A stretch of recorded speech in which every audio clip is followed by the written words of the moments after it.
Hi, I'm Joe, and you're watching The Joke. This is the modeling of Raelza's sword.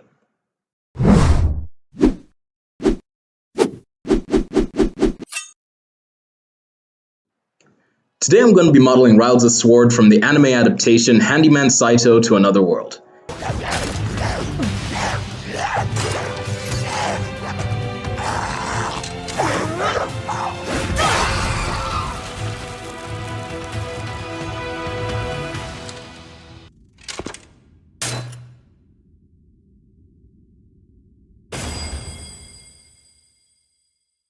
This anime recently ended in dub, and I just adored it. So I wanted to model something from that anime for this channel. And when I was just thinking about what I could model, looking at what I've modeled on the channel previously, Raelza's sword was just perfect. The shape is interesting but simple. I thought it'd be very easy to translate it into a 3D model. So that's what I'm doing now. Okay, to start off, I need to import the reference image and determine which basic shapes make up the sword itself. This was actually pretty simple. The handle was made out of a cylinder, just distorted and mutated in various different ways, with a dome at the top. The guard was, I don't know how to describe it, like a hexagonal block, essentially, with beveling at the top edges and bottom edges. Following that, you only had an indent that had rivets around its perimeter. That one was just a simple dome again, just repeated around the perimeter. The blade itself was, I wouldn't say harder. There's two methods of doing it. Both are relatively simple. You can either take a single vector point and keep extruding it to trace around the blade, or you can do what I did in this project and use a plane and morph it, transform it into the shape of the blade itself. Since most of the blade was rectangular, apart from the tip, which was a curve, this was actually pretty easy. I first got the key points and then went forward, creating the curve of the blade.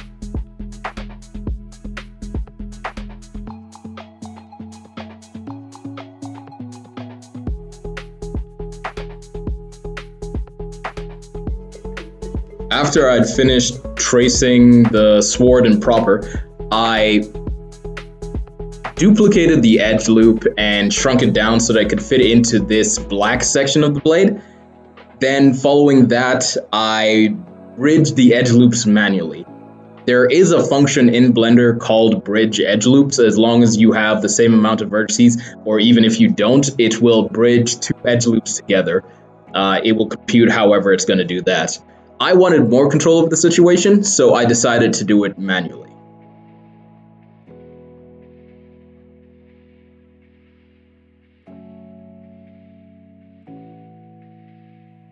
With that done, I was able to then fill in the faces that I needed to fill in and mirror the completed object to make a full blade. I don't know if you can see this part. Sadly, some of the video got choppy. A lot of the video got choppy. I do apologize for that. I'm gonna try remedy it in the future. But at least I'm here explaining what's happening.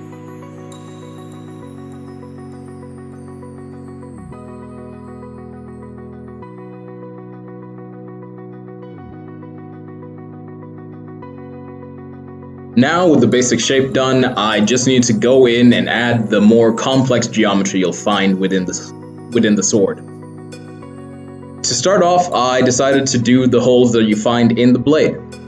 To do this, I made 3 cylinders and shaped them to the hole approximately so that they would at least mirror or match in size.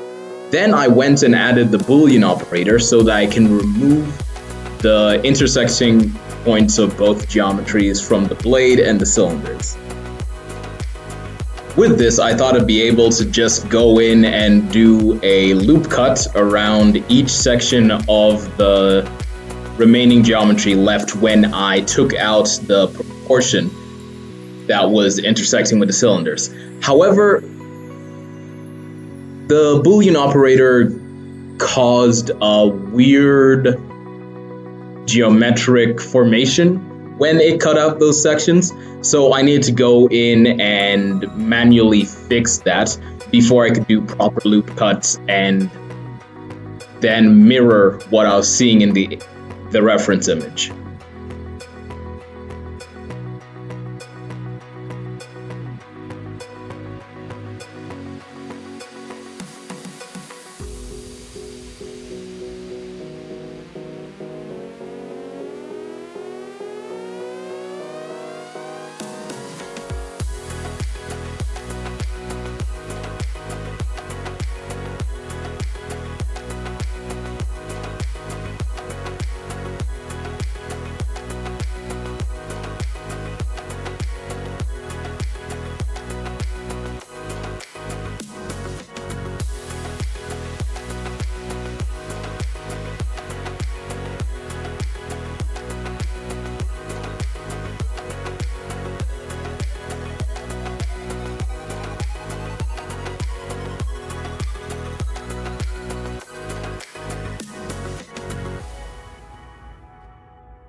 Now, fixing all this geometry took quite a bit, but I was then able to do my loop cut idea and finish off the complex geometry, not really complex geometry, but the more complex part of the blade.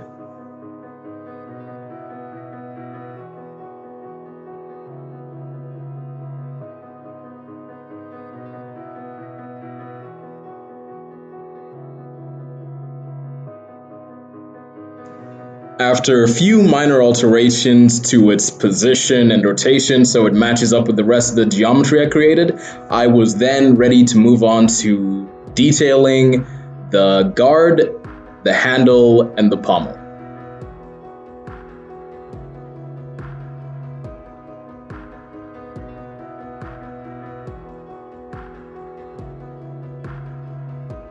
The pommel was pretty easy. It was a series of loop cuts and then a few extrusions to really distinguish it from the rest of the handle and also give it its proper shape.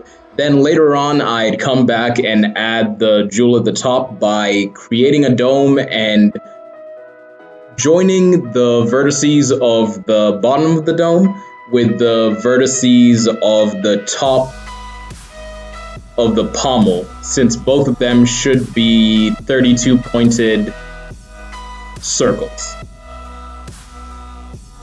But going through the rest of the blade, I finished off the handle by creating some loop cuts and scaling them down so you get this nice curve that you find in Raelza's sword. And for the adjoining base, there were these like two donuts discs, kind of at the bottom that were attached to what I couldn't tell if it was just directly attached to the guard or if there was something attaching it to the guard. So I decided to just make something attaching it to the guard, since it seemed like there was a slight slope in the picture I was looking at. That was pretty simple. I was able to easily get those shapes to match up with the reference image, and I was able to make it look well formed attached to the guard. You'll also notice that I added some beveling to those donuts and also the pommel. And beveling is the perfect segue into how I started off the guard. So for the guard, I needed to figure out how I was going to make these beveled sections that were at the top. I decided the best idea was most likely going to be a loop cut. So I made a 2-ring loop cut and scaled it in the Y because the sword is lying down, and scaling because the space between both of them needed to be even, leaving even sections at the top and bottom that I could then extrude and bevel out to create the shape that I was looking for. I would later scale in this indent that I kind of created by extruding the top and bottom so that it looks more like the sword and gave a bit of leeway for the rivets that needed to be added in.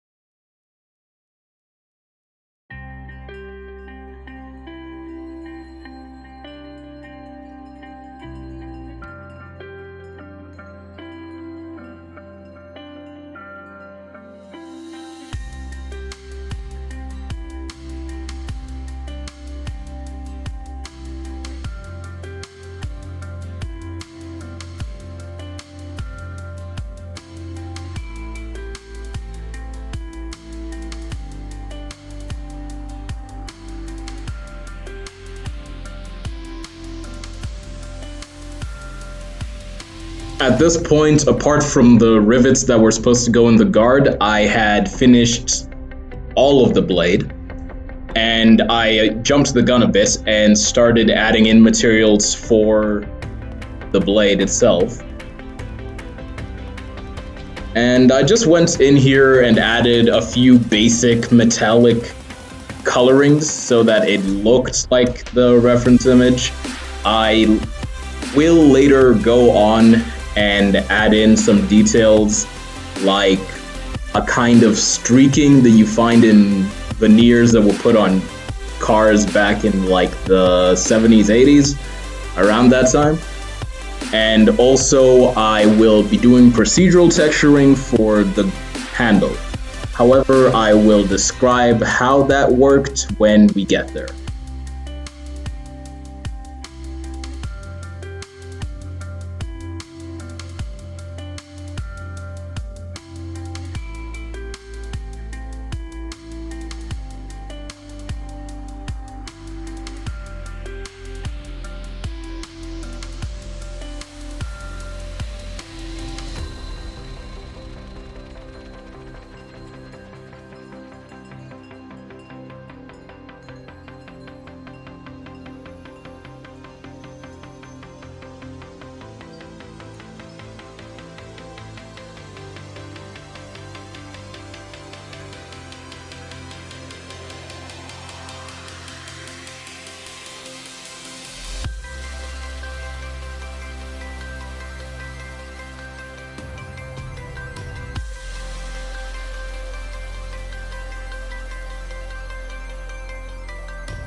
Now we get to my favorite part of the entire process, which was designing the textures. To start off, I wanted to design the more complex of the textures that I was going to need, which was the tessellated diamond pattern that was around the guard, or the grip itself. Not the guard, the grip. The tessellated diamond pattern was going to be hard to do, but luckily I have been practicing my procedural textures, and I decided to do a procedural texture to form a grid. Using that grid, I would then be able to manipulate it so that it multiplies as much as I want, as well as rotating it so it gives the diamond pattern that I was looking for. With the rotation, I believe I also did scaling, which gave you the diamond shape, because when I was creating this procedural pattern, I was working with a perfect square that I then needed to turn into a gridded diamond pattern. The math for that I don't think is very complex. However, I may explain it in some other video or a short, something like that, because right now I just want to let the video play out.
Wow, that actually took longer than I thought it did to make the square itself. I forgot, while the math for making it is pretty easy, the implementation was a bit difficult. But after I got it, I was able to then manipulate it using vector multiplication and modulus. Using this, I was able to multiply the squares, making a grid formation. From that point, I just needed to use vector rotation to rotate it into a diamond tessellated pattern.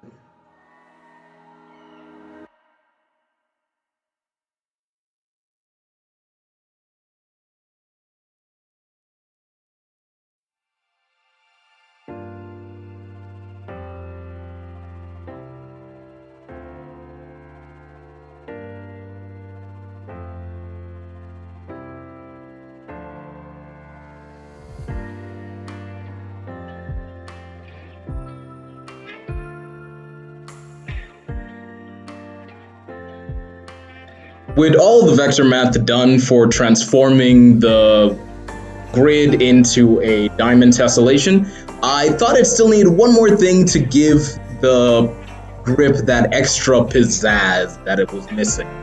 So I decided to add a bump node to the procedural texture. With this, I was able to add some depth into the grip itself by simply plugging in the already calculated math to create the grid as height data so that the grid looked more like it was leather, like it had depth in the cells or the grain that you see in a leather strap.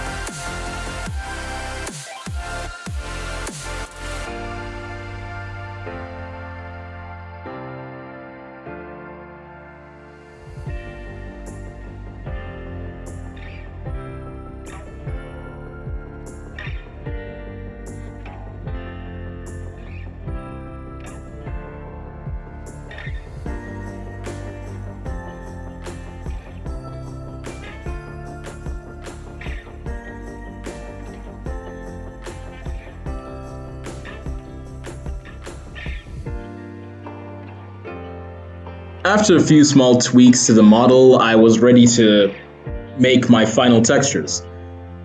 The final textures I wanted to make was some detail I wanted to add to the metals, the black and the silver iron gray metal, so that it looks a bit more either worn or more refined than just a basic Blender texture. To do that, I used the noise node in conjunction with the color ramp to give it a bit of grain and color. To finish it all off, I just played around with the values in the basic particle texture material and made the gem look more like a gem. So with that, we have the finished model of Raelza's sword from the anime Handyman Saitou to Another World.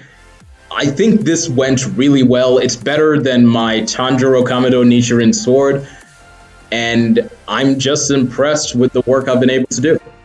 You can find this model hopefully on Sketchfab when I post this video, and it should be free for download. I don't monetize anything I've based off other artwork, so have fun with it. Links for both this model and my Sketchfab will be in the description below, along with my CG Trader and DeviantArt pages. If you like what I'm doing and you want to see more, please click up here to the left where I have a playlist full of other anime models I've made, or you can click up here to the right where I have a playlist full of art videos. And if you just want to catch what I'm doing next, please hit that notification bell and subscribe for more. Thanks for watching, and joke out!